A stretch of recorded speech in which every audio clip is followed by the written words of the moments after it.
안녕하세요. 다림성형외과 성형외과 전문의 송진우 원장입니다.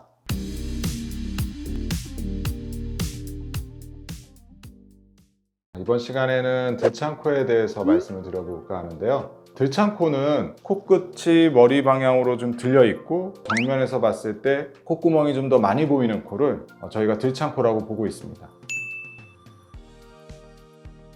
네, 들창코의 원인은 선천적인 원인과 후천적인 원인으로 볼 수 있겠는데요.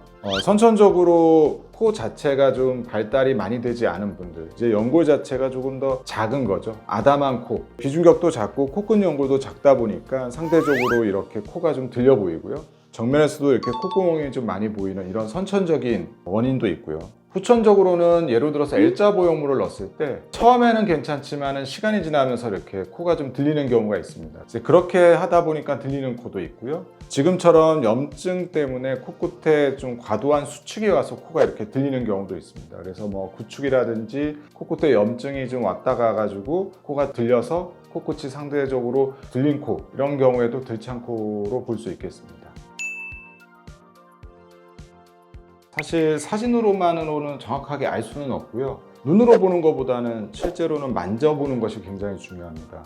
들창코나 구축코나 이렇게 코를 늘리거나 연장을 하는 경우에는 연골 구조로 피부를 밀어내는 과정입니다.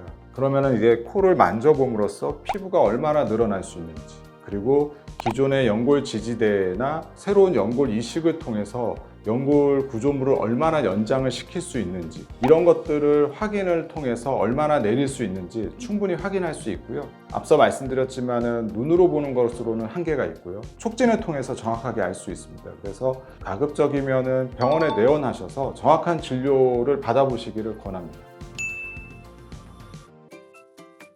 2차적인 원인에 의한 들창코의 경우에는 피부가 너무 두꺼워져 있거나 딱딱해져서 잘 늘어나지 않거나 연골의 변형이 심하게 진행이 되거나 또는 이미 이전에 자가연골을 사용을 했기 때문에 사용할 수 있는 연골의 양이 제한되기 때문에 수술의 난이도가 증가할 수밖에 없습니다. 하지만 개개인마다 그 정도나 상황은 다르기 때문에 수술이 무조건 불가능하거나 어렵다라고 볼 수는 없습니다. 코를 결국에는 늘리는, 연장하는 수술 방법인데요. 우선은 피부를 들어서 연장을 하게 됩니다. 아무래도 코가 짧다 보니까 그래서 코가 들려 보이는 거죠. 그래서 이제 상대적으로 늘려야 되는데 그냥 단순히 코를 높이는 분들보다는 코의 피부의 저항을 좀 최소화해서 좀 더 많이 늘어날 수 있게 해야 결과가 더 좋아집니다. 그러기 위해서는 다른 분들보다는 조금 박리 범위를 좀 넓게 하더라도 피부가 충분히 저항 없이 잘 내려갈 수 있게 만들어주는 것이 굉장히 중요하고요. 두 번째는 이제 코끝 연골 구조의 해체 그리고 이완인데요. 누가 이렇게 코를 눌렀다고 해가지고 코가 갑자기 화살코가 되지는 않죠. 자고 일어났는데 갑자기 코가 들창코가 되어 있지는 않습니다. 아무리 움직여도 원래대로 돌아오는 이유는 지금 가지고 있는 코끝 연골을 지탱해주는 구조물 때문인데요. 주 구조물만 해도 한 5가지 정도가 됩니다. 이런 주변 구조와 연결이 되어 있기 때문에 코끝 연골에 변화가 없는데, 이렇게 변화 없이 안정적인 부분을 연골로 억지로 밀어내린다고 해서 이게 움직이지가 않겠죠. 기존의 지지 구조들을 해체를 통해서 코끝 연골이 저항 없이 원하는 위치까지 내려갈 수 있도록 만들어주는 과정이 되겠습니다.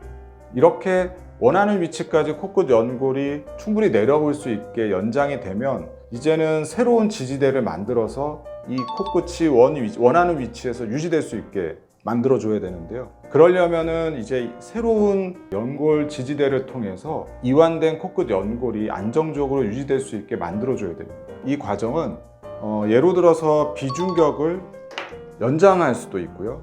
이완된 코끝 연골을 재배치 후에 다시 올라가지 않도록 기연골이나 비중격으로 눌러줄 수도 있고요. 코를 내리게 되면 비주 자체가 틀어지게 되기 때문에 이 비주에 대한 재건 과정, 이 3가지가 동시에 이루어지는 경우도 있고요. 경우에 따라서는 1가지 또는 2가지, 상황에 따라서 병행해서 사용을 하고 있습니다. 마지막으로는 새로 만들어진 코끝과 기존의 콧대를 완만하게 만들어주는 그런 과정이 필요하겠죠. 콧대 성형이 되겠고요. 그리고 이제 코끝을 연장은 했지만은 조금 더 미용적인 목적에서 코끝 포인트를 만든다든지 그런 과정. 부가적으로 코끝 성형, 이런 과정으로 볼 수 있겠습니다.